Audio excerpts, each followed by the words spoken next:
parte de técnicas de multiplexación, ¿de acuerdo? Que es una de las partes más importantes ahora en redes de gran velocidad y distancia grandes, ¿no?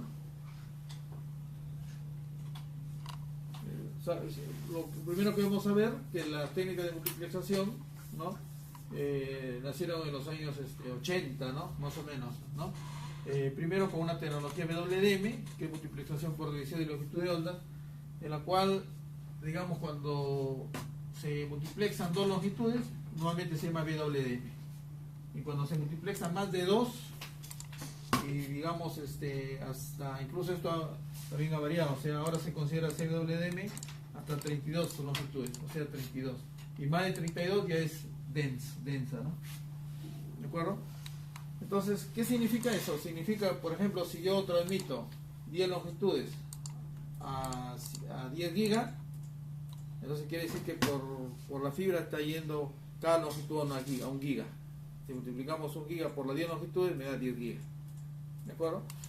En otras palabras, si a ustedes le dijeran, por ejemplo, si el enlace del multiplexador es 40 gigas y ustedes multiplexan 4 longitudes, cada longitud de cuánto es? 10 gigas. ¿De acuerdo? Esa es la idea. ¿Estamos? Muy bien. Entonces, WDM, dos longitudes, más de 2 hasta 32 longitudes es CWDM, y más de 32 longitudes DWDM. ¿De acuerdo? Eso es importante. ¿Qué características tiene WDM? Primero, que, como dice, diversas portadoras de luz, o sea, distintas longitudes de onda, se transmiten a través de una misma fibra. O sea, a través de una misma fibra enviamos un conjunto de longitudes de onda, ¿no? El equipo en sí, o sea, WDM va a permitir, digamos, el equipo va a permitir escalabilidad, facilidad de actualización. O sea, nuevamente WDM, digamos que la tarea de WDM es multiplexar un conjunto de canales a una sola salida, a un solo, adaptar todas esas longitudes a un solo medio. O sea que por eso que a WDM no se le considera que sea una tecnología inteligente, ¿no? Donde, ¿no? En realidad la inteligencia lo da lo que está detrás del WDM, el transmisor, el router, ¿de acuerdo? Cuando queremos routear longitud de onda, ¿no? Lo que sí hay que resaltar aquí en qué longitudes opera WDM, pero va a depender si es CWDM o si es DWDM, ¿cierto? Si es CWDM, opera en todo el rango, o sea, CWDM opera en todo el rango, ¿no?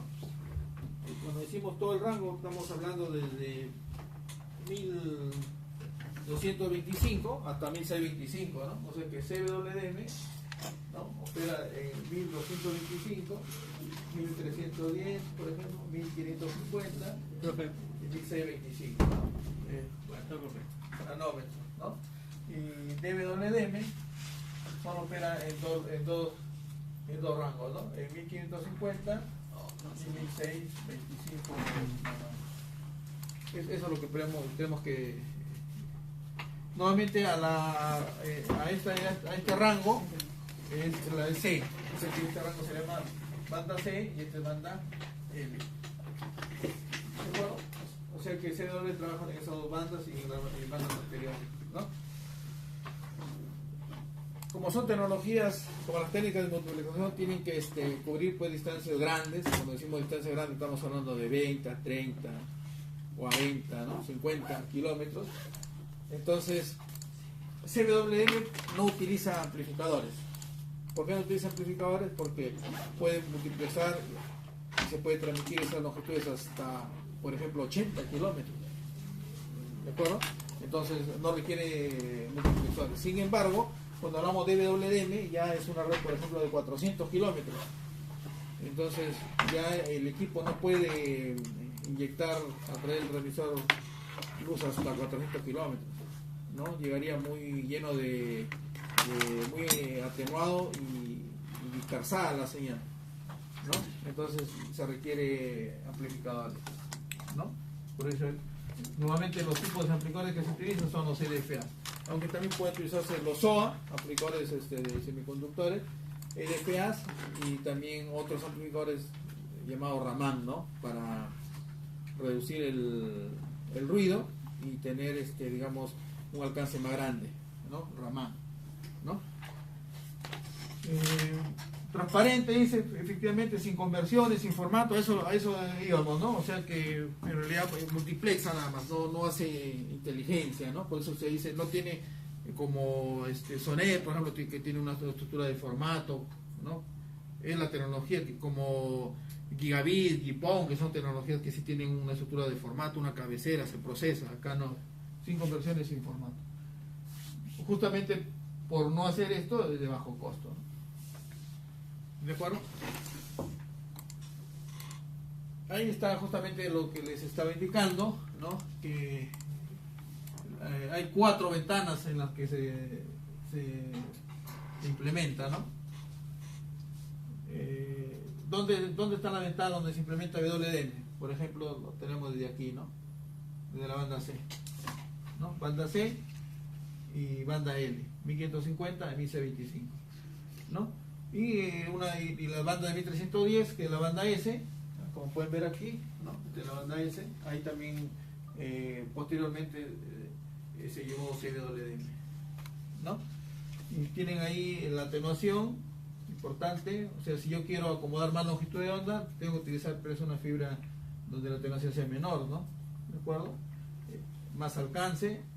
Y lo que sí, de hecho, pues que el equipo al tener mayor cantidad de longitud de onda también puede crecer en su costo, ¿no? Una consulta, por ejemplo, en el OptiSystem, cuando se quiere colocar una fibra, si es de 160 kilómetros, lo colocaría una atenuación de 0.25. Claro, como dije, pero ha mejorado eso. O sea, esa es la recomendación, pero hay fibras que tienen atenuaciones menores todavía, 0.22, 0.19, comerciales, mejor. Pero, o sea, esta es la atenuación, digamos, Igual. No, referencial. Referencial. ¿De acuerdo? O sea, es la atenuación máxima, mejor dicho. A máxima para la tercera, para utilizar en la banda C, ¿no? ¿De acuerdo? Y cuando hablamos de WDM ha pasado, digamos, por generaciones, ¿no? Podemos hablar de primera generación, segunda generación y así sucesivamente, ¿no? Y como pueden ver, WDM, ¿no? Hasta 2 longitudes. Cuando ya se habla de Narrowband o Coarse WDM, mayor a 2, incluso esto está mejorado ya, o sea, como había indicado, ¿no? Hasta 32 longitudes se puede considerar CWDM. ¿De acuerdo? O sea que CWDM podemos decir más de 2 longitudes de onda. ¿Hasta cuánto? Hasta 32 longitudes de onda. Y WDM más de 32. Más de 32 longitudes de onda. ¿De acuerdo? Sí. Pero digamos que así, conforme ha ido evolucionando, las tecnologías de WDM se llamaron pues primera, segunda, tercera, cuarta generación. Y lo que ha ido mejorando es implementar más longitud de onda, ¿no? Siempre utilizando este espectro para hacer WDM y este espectro para DWDM, ¿no? Entonces, para acomodar más longitud de onda, ¿qué se tenía que reducir? El espacio, ¿no? El espacio, miren, inicialmente 240 nomes entre cada longitud de espacio. Después cómo ha sido reduciendo hasta llegar, pues, por ejemplo, en la cuarta generación, ¿no? Hasta espacios que van desde 0,4 a 0,2 nanómetros. O sea, muy, muy pegado, ¿de acuerdo? Y ahí nacen otros inconvenientes. La mezcla de la cuarta onda, por ejemplo, ese es uno de sus grandes problemas de las tecnologías multiplexadas, ¿no? Y no es reciente, ¿no? Miren, desde qué tiempo ya, de los años 2000 o inicio del 2000, ya se estaba utilizando este tipo de tecnología, ¿no? Para llevar 160 longitudes de onda. ¿Cómo funciona la explicación física de WDM? Es, digamos, tener, por ejemplo, aquí a través de un prisma, ¿no? Originar haces de luz, ¿no? Y esos haces de luz, atravesarlo a través de un medio, que en este caso, por ejemplo, de la fibra, y, digamos, acomodar ahí, o sea, la cantidad de haces de luz, que cada haz de luz operando pues a una longitud de onda. En realidad esto es solamente para explicar que cada longitud de onda es un color, ¿no? Pero en realidad las ondas que pasan a través de la fibra son espectro no visible, ¿de acuerdo? Pero es para explicarlo, ¿no? ¿De acuerdo? O sea, luces en el espectro visible pasar a través de un prisma sobre un solo mismo medio, y cada uno de esas, en el dominio del tiempo, cada longitud tiene pues un espectro. ¿De acuerdo? Esa es la idea. Entonces miren, en la multiplexación lo que se hace es un arreglo. ¿Se acuerdan que habíamos hablado un arreglo de emisores de luz? ¿No? De emisores de luz, ¿no? Láser, ¿de acuerdo? Donde cada uno de ellos podría estar operando a una longitud, a una velocidad distinta, ¿no? 2.5, 10 gigabits, por ejemplo, ¿no? E incluso cada uno de ellos podría estar llevando diferentes servicios, ¿no? A través de tecnologías como SDH, ATM o IP mismo, ¿de acuerdo? Y lo único que hay que acomodar acá son las longitudes de onda, y las longitudes de onda son las que están llevando la información, ¿de acuerdo? Las longitudes de onda son las que están llevando la información. O sea que lo que tengo que hacer acá es sincronizar el canal número 1 con el canal número 1 acá que se va a multiplexar. Si esos dos canales no están sincronizados, o si están desviadas esas longitudes de onda, simplemente acá no voy a poder, digamos, recuperar la información. ¿De acuerdo? O sea que tiene que haber una sincronización del canal 1 en el lado de la multiplicación, el canal 2 y así sucesivamente. Entonces, ¿qué es importante ahí para mantener esa sincronización? La frecuencia o la operación de funcionamiento, ¿no? ¿De acuerdo? Así es como se hace la de multiplexación. Y los elementos de una red WLDM, como podemos ver ahí, ¿no? Por ejemplo, esta es una red WLDM donde podemos mostrar elementos activos y pasivos, ¿no? Elementos pasivos, por ejemplo, aquí el transmisor, y en el otro lado de aquí el receptor. Son dos elementos activos, ¿de acuerdo? El transmisor formado por un arreglo de fuentes de luces que se propagan o se inyectan uso de una longitud de onda, y con un elemento pasivo, o sea, este es un elemento activo en la fuente y un elemento pasivo que son aisladores, ¿no? Se inyecta la luz a una longitud de onda, entonces la idea es que esa misma luz que se inyectó no se regrese, por eso son aisladores. ¿De acuerdo? Pues ese es propio interno ya del mismo equipo transmisor, ¿no? Así como aquí se ponen aisladores, en el lado del receptor a veces suelen ponerse también, después de la demultiplexación, filtros, que aquí no se han puesto, pero suelen tener también acá filtros ópticos. O sea que acá se ponen aisladores y acá se ponen filtros, ¿de acuerdo? Que puede ser un filtro, por ejemplo, de lámina delgada, ¿de acuerdo? Un filtro de lámina delgada, por ejemplo. Entonces, esos son elementos pasivos, ¿no? Si la distancia si la fuente aquí inyecta y llega a una distancia y no cubre la distancia, entonces puedo poner amplificadores. Los amarillos son amplificadores, son EDFAs, ¿de acuerdo? Normalmente se suelen considerar también como elementos, algunos lo consideran como elementos activos porque amplifican, pero otros lo consideran elementos pasivos porque, digamos, el equipo no se enchufa, o sea, no tiene una fuente de alimentación. El equipo se alimenta por la misma fibra, ¿no? Por el mismo cable de fibra. Pues se dice pasivo. Por eso se dice pasivo, ¿de acuerdo? Luego también tenemos otros elementos pasivos que forman parte, por ejemplo, de un OADM. Cuando hablamos de estas tecnologías, acá ya se utiliza un equipo que se llama OADM, ¿no? Que se llama multiplexor por división, ¿no? Multiplexor por división, donde se adiciona, y óptico, ¿no? Óptico. O sea, es un multiplexor, como pueden ver en el gráfico, multiplexor que baja una longitud o inyecta una longitud, ¿de acuerdo? Como pueden ver acá. O sea, aquí, por ejemplo, en este caso acá se está inyectando una longitud, y en este lado de acá se está bajando o drenando o bajando una longitud. ¿Por qué está conformado este OADM? Por elementos activos y pasivos. ¿Cuáles son los elementos activos? Las fuentes. Estas son tres fuentes, ¿de acuerdo? Acá, por ejemplo, hay dos fuentes. Una fuente que inyecta y acá en este lado que baja, ¿no? Fuentes. Dos circuladores, una longitud que transita significa que va directamente, y una longitud que se baja. O sea, por acá podían pasar dos longitudes. Una longitud transita, o sea, va directamente, y una longitud se baja. ¿De acuerdo? Entonces el circulador lo que hace es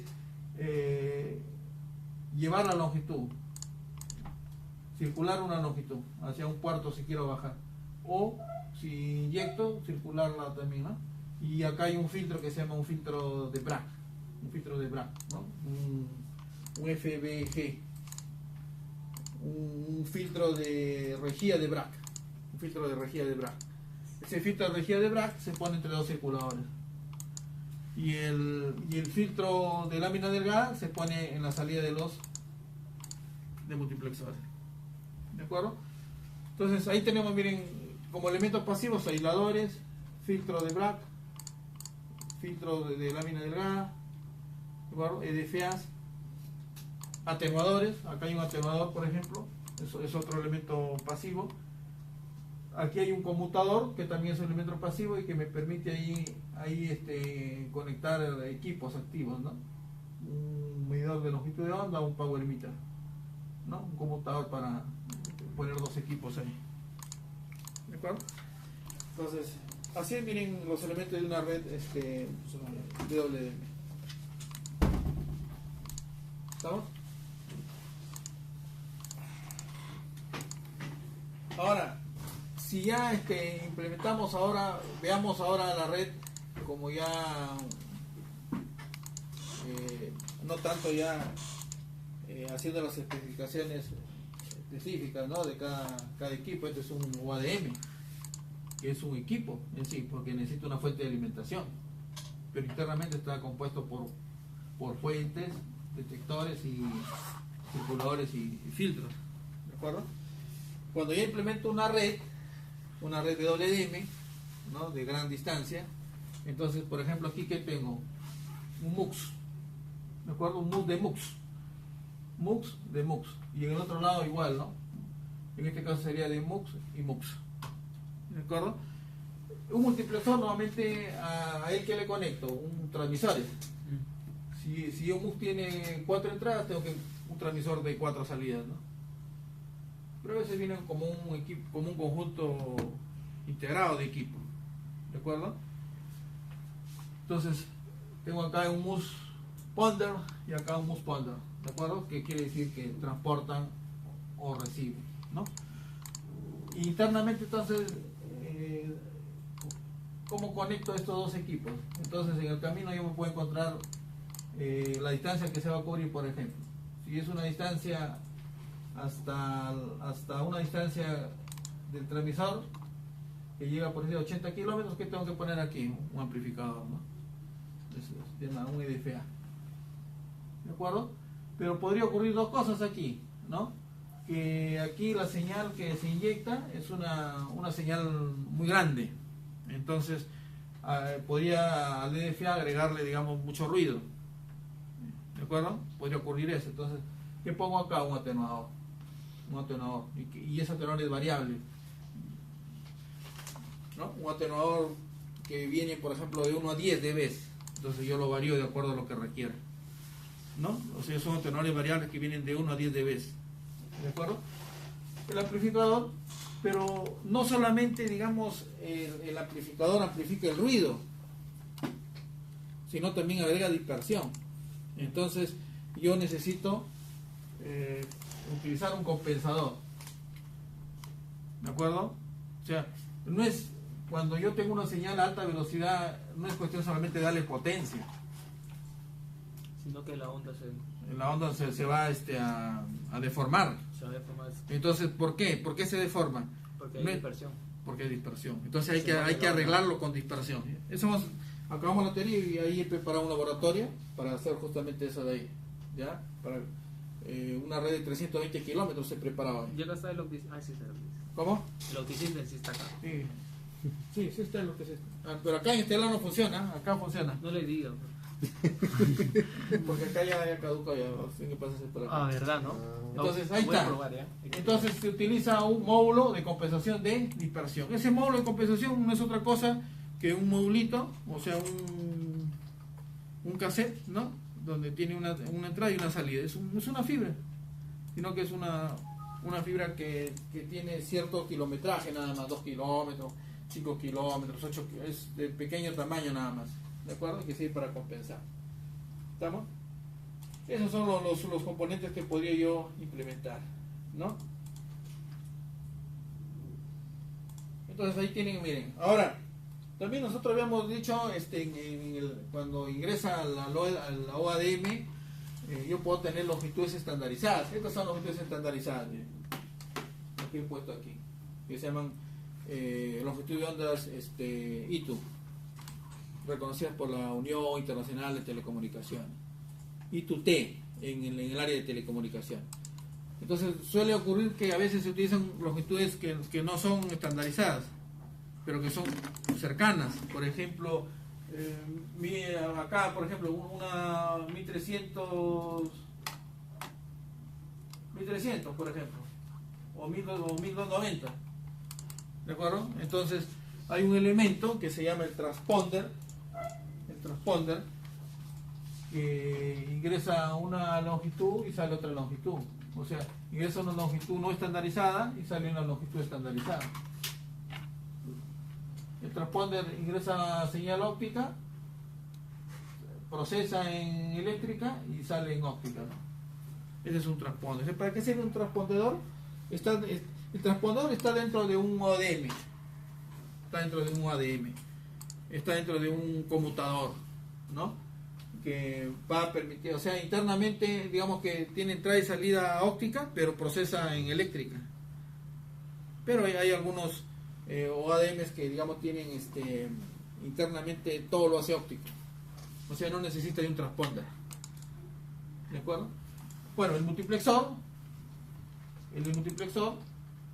acuérdense la importancia que lambda 1 coincida con lambda 1 para que pueda desmultiplexarse. Y el OADM que acabamos de explicar, en la cual aquí por ejemplo, ¿qué está sucediendo? Se está bajando la longitud de onda, y aquí en sentido contrario se está subiendo la longitud de onda. O sea, esto es el drop y este es el ADD, y las longitudes que vienen por aquí son longitudes de tránsito que pasan. Normalmente estas longitudes de tránsito que pasan así directamente son longitudes que van a más velocidad, a gran velocidad, ¿no? Por ejemplo, esta longitud podría ser un STM1, 155 megabits, un STM4, 622 megabits. En cambio, la longitud que yo bajo aquí, de repente es para atender a una ciudad en el camino, pequeña, ¿no? Donde necesito 2 megas. ¿De acuerdo? Entonces hay velocidades de tránsito, que son las velocidades que circulan directamente de un puerto a un puerto, y hay longitudes que se bajan o longitudes para subir información, ¿no? Aquí yo estoy bajando información, acá estoy subiendo información, ¿no? Estoy transportando mi información al OADM. Y con respecto a los componentes que se tienen que interconectar, implementar en la red de transporte, ¿no? Habíamos dicho el EDFA. Claramente se entiende ahí que estas longitudes llegan atenuadas y simplemente las señales tienen que ser amplificadas. Tienen que ser amplificadas de tal manera de que no se desfasen, ¿no? Que no se desfasen, que estén a la misma frecuencia o frecuencias muy parecidas. ¿Qué hace el atenuador? El atenuador es esta señal, lo atenúa en amplitud, ¿no? ¿De acuerdo? Y en el caso del DSMA, ¿qué es lo que cuando las ondas se van dispersando, propagando? Yeah. Entonces, ¿qué sucede una respecto a otra? Se van desfasando, ¿no? Entonces, el compensador, el DCO, unidad de compensación de dispersión, o módulo de compensación de dispersión, entonces lo que hace es regresar pues a la fase que deben estar las 3 longitudes. ¿De acuerdo? Esa es la tarea de un DCM. ¿Estamos? Entonces, los elementos, miren, aquí nosotros ya hemos estudiado las fuentes, ¿de acuerdo? Cómo funciona una fuente que se polariza directamente, ¿de acuerdo? Importante las características de la fuente que tenía, la intensidad, el parámetro de de área que debe cumplir y la cantidad de señal óptica que se acopla, ¿no? Entonces hemos visto que tenemos el BCCL, ¿de acuerdo? Pero que solamente sirve para redes locales. Y el otro es el DFB. Y ese es mejor que este. Entonces, ese es el DFB, está justo, ¿no? Y el otro es el FIBE Perón. ¿De acuerdo? El FIBE Perón, ¿no? Entonces, lo importante aquí, miren, de ¿por qué en redes WM se puede utilizar el FIBE Perón, pero mejor utilizamos el DBF, láser de realimentación distribuida? Por el ancho. Por la directividad que tiene, ¿no? Como pueden ver aquí, este es un diode láser normal, su espectro de ancho es amplio, aquí es angosto, ¿no? Diode láser DBF. Y ahí se puede perder, propio, ¿no? ¿Cómo? Ahí se puede perder la señal. La idea, o sea, es si la longitud de onda de trabajo es más directiva, entonces cuando pasa, digamos, esa luz por la fibra, o sea, si bien es cierto, entonces ensancha, pero no se va a ensanchar si fuese esto, ¿no? ¿De acuerdo? O sea, la longitud de trabajo es lo importante, por eso acá tengo lambda C, ¿no? La longitud de trabajo. ¿De acuerdo? Ese es lo importante, o sea, que porque a la final si voy a multiplexar 4 longitudes, voy a necesitar 4 fuentes de luz arregladas, ¿no? Y que lanza su luz al instante hacia el multiplexor, y el multiplexor ya lo acomoda en una sola salida, ¿no? En el tiempo, ¿no? En el espectro de tiempo, ¿no? ¿De acuerdo? Entonces, si cada uno tiene un espectro muy estrecho, muy angosto cada fuente de luz, entonces eso que va a permitir de que no se traslapen las longitudes. Si esas se anchan, se van a anchar, pero no se van a traslapar entre ellas por su buena directividad, ¿no? Por eso es importante utilizar los DBF en transporte multiplexado, ¿no? ¿De acuerdo? Ese sería entonces el láser DBF. ¿Estamos? Luego, el amplificador, por ejemplo el EDFA, ya lo habíamos explicado en una clase anterior.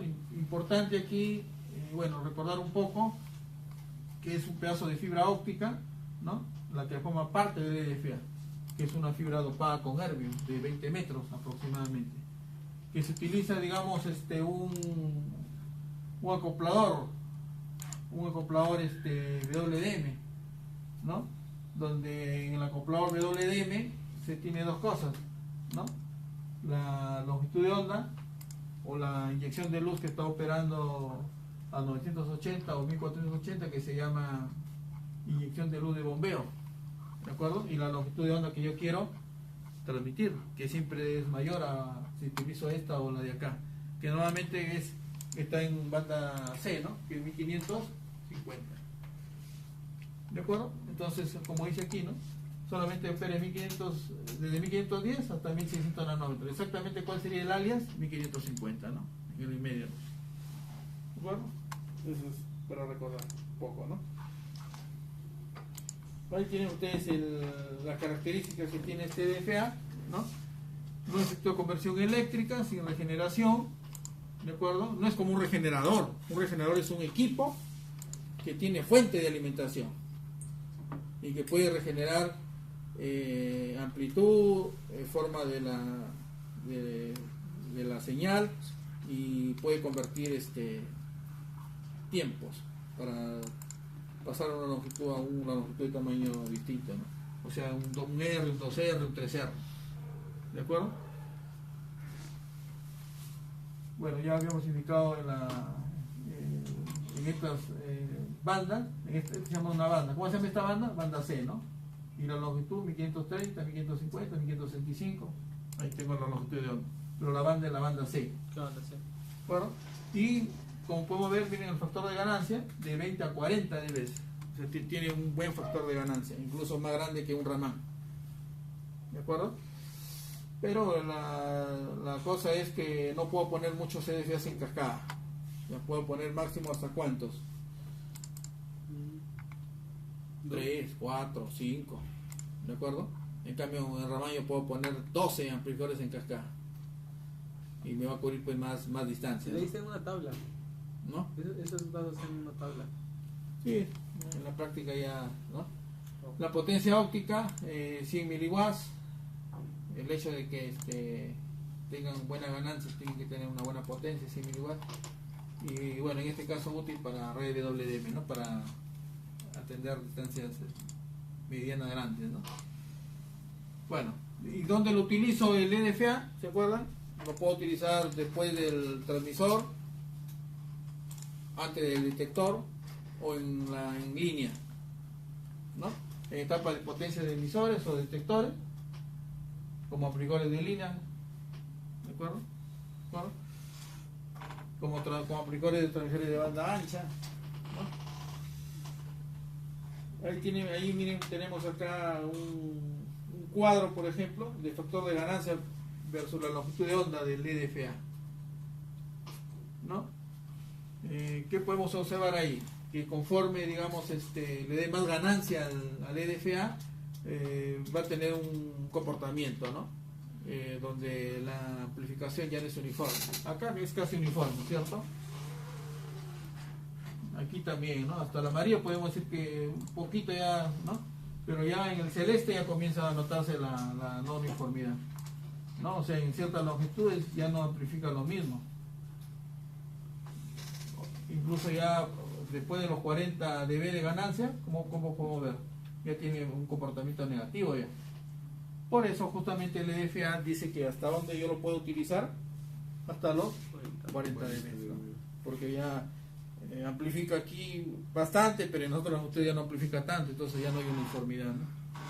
Entonces ese es el problema del EDFA, o sea que a ciertas longitudes lo tengo que combinar con el Raman para poder cubrir todas las longitudes y tener la misma amplificación uniforme. Combino los dos amplificadores EDFA, Raman, ¿no?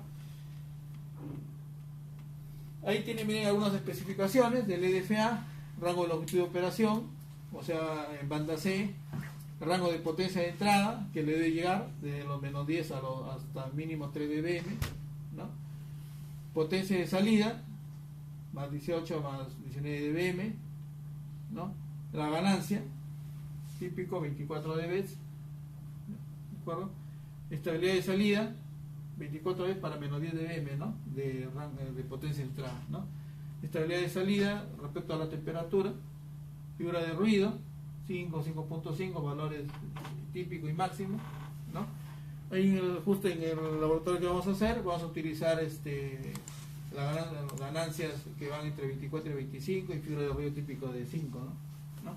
Aislamiento de entrada, 30 dB, aislamiento de salida, ganancia dependiente de polarización, y eso es para optimizar ya el amplificador, ¿no? El que vamos a utilizar es un EDFA con ganancia. En el laboratorio vamos a utilizar un EDFA con ganancia, ¿de acuerdo? Porque hay tipos de EDFAs, uno de ellos es el EDFA con ganancia, ¿de acuerdo? Que lo utilizamos como amplificador de línea,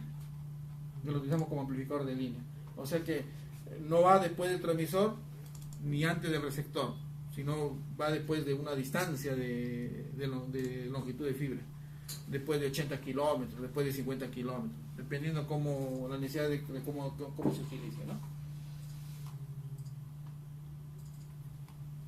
Y aquí tenemos, miren, la compensación de la dispersión WDM, ¿no? Cuando se utilizan las unidades de compensación de dispersión, ¿no? Entonces, como podemos ver, también suele utilizarse, por ejemplo, ¿qué pasa cuando la señal sale del multiplexor? Las 4 longitudes de onda llegan al demux. Entonces, cuando se demultiplexa, ¿qué podría ocurrir? Que una longitud esté de retardado respecto al otro, porque dispersión al final es, ¿qué cosa es retardo? Sino que el retardo puede ser por muchos motivos: dispersión cromática es uno de ellos, modo de polarización o por mezcla de la cuarta onda. Y más grave es la mezcla de la cuarta onda, es más grave, ¿no? Porque si se traslapan dos longitudes ya no se va a poder desmultiplexar aquí, ¿de acuerdo? Y si no se desmultiplexa, ahí está la información. Entonces, si una longitud está retardada respecto a la otra, para que no pierda sincronismo, entonces le ponemos acá, hacemos la dispersión de compensación. O sea que un MUX, un multiplexor, tiene un amplificador, miren, internamente, pero como también se comporta como demux para demultiplexar, multiplexo en este sentido, demultiplexo en el otro sentido, entonces tiene que tener un compensador, ¿cierto? Es como decir, por ejemplo, tengo acá, miren, el mux, acá tengo el transmisor, ¿no? Acá tengo el transmisor, por ejemplo, así, 4 longitudes, 4, 1, entonces lo dibujo primero completo, entonces acá tengo yo 1, 4, ¿cierto? Y tengo las 4 salidas, ¿cierto? ¿Estamos? Entonces, si esto fuese 160 kilómetros, entonces, ¿qué necesitamos ahí? Si utilizo EDFA, por ejemplo, cada 80, o vamos a suponer, a ver, 240 mejor, 240 kilómetros. Entonces yo necesitaría aquí 2 amplificadores, ¿cierto? Y así podría yo cubrir los 240, ¿no? ¿De acuerdo? Entonces estos son los amplificadores. Entonces, aquí en realidad este ya es un amplificador, miren. O sea que aquí hay este es un amplificador ya.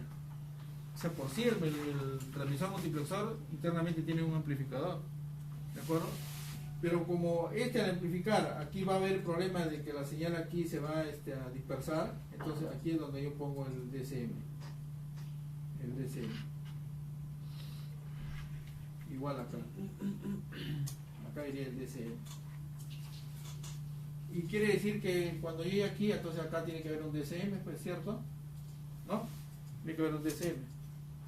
Entonces, eso quiere decir esto de acá. ¿De acuerdo? Nosotros no vamos a utilizar como módulo DCM, porque lo que existe no lo tiene, pero lo podemos simular poniendo un pedazo de fibra óptica con un valor de compensación, que normalmente es un valor de compensación negativa. ¿De acuerdo? Entonces, esa es la idea. Entonces, la idea es que cada una de las ondas, por ejemplo, noten,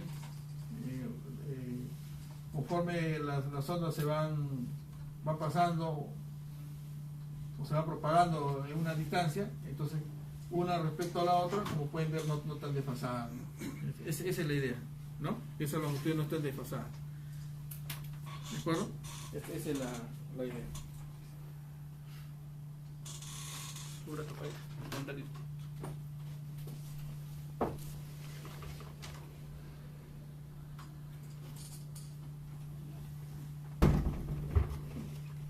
Y uno de los inconvenientes que habíamos dicho que se tiene es cómo gestionamos la dispersión.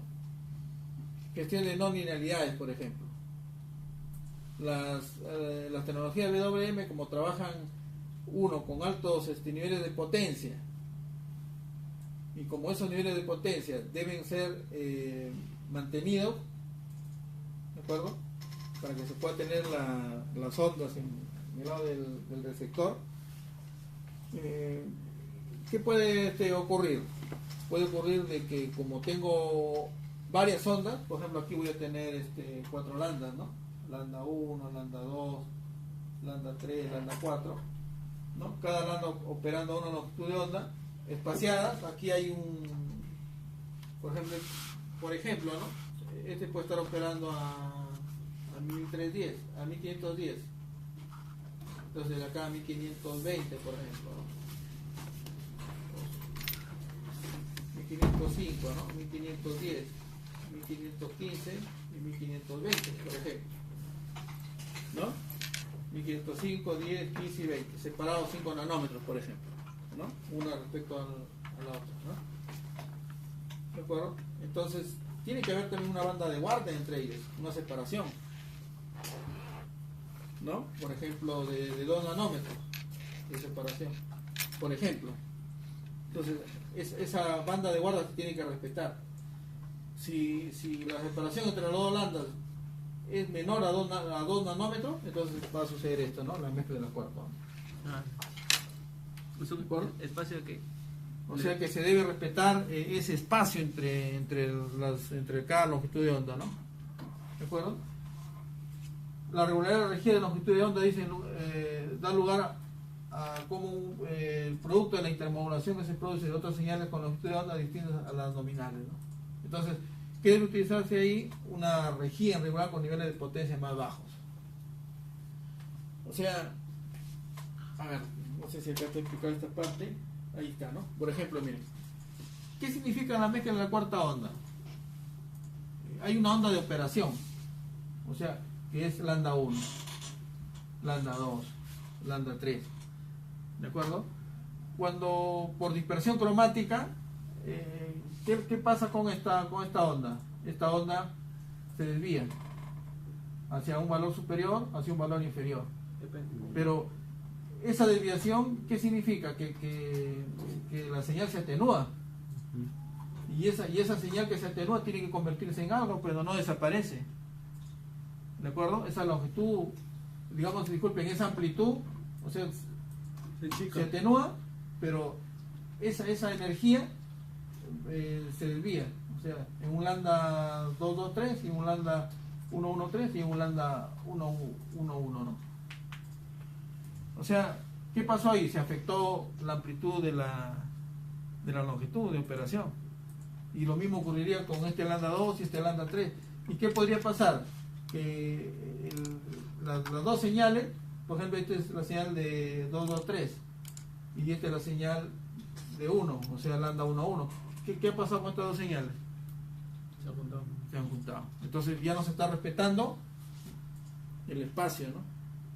Y si no se respeta el espacio, entonces se están traslapando y ahí, en otras palabras, se está perdiendo información. ¿De acuerdo? Entonces, por eso se dice mezcla de la cuarta onda. Entonces, ustedes se imaginan, dicen, ¿no? Ante la presencia de tres señales de longitud de onda diferente, lambda 1, lambda 2, lambda 3, se observan hasta 12 señales fantasmas no deseadas. ¿De acuerdo? Hasta 12 señales fantasmas. Sí. Entonces, ustedes se podrían imaginar si tengo 32 longitud de onda, 64 longitud de onda. Entonces,